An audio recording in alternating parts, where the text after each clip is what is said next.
we see things like service catalogs. We talked a little bit earlier, Duncan, about APIs and the importance of that, but is there any other kind of fundamental technology that makes the difference between the guys that do it well? And I think there's one fundamental piece, which is actually the network itself.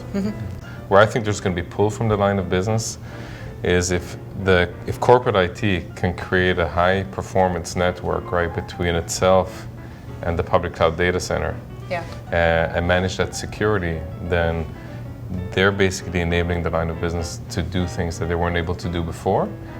Yeah, I mean, that's one of the very big things we like about our SoftLayer platform. They've done an awful lot about that cross-connect. They realize that no matter how good the application environment is, no matter how good the infrastructure is, if you can't get to it and you can't move between the data centers securely, quickly, rapidly, without having to go through a bunch of provisioning hoops to get circuits put in, right? That connectivity is what we all live and die by. So. And I think the other piece on that, and Duncan, you and I were talking about this before, is that IT will probably over time move from setting up systems to setting up rules and guidelines around what lines of business can bring in. And if you're going to go out and do a SaaS application, that's fine, but here's 3 or 5 things that they have to meet in terms of minimum criteria, and go ahead and do it. So security's there, the network, if you go to the right place, is there. Now the tools are there, things like application performance monitoring tools, operations tools. I'm thinking of companies born in the cloud like New Relic, ServiceNow, those kinds of companies.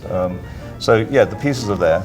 It's putting those pieces together, I think, which is probably our job. It's interesting to understand that it's not any one piece. There's got to be also kind of the idea of a plan across it, right? Because any one of these individual pieces you can live and die by, but it's also that aggregation, right, or that complexity. It's a hierarchy of needs, yeah, right? I mean, what you need to do down at the network level, at the security level, may be influenced by the application you're trying to run and vice versa.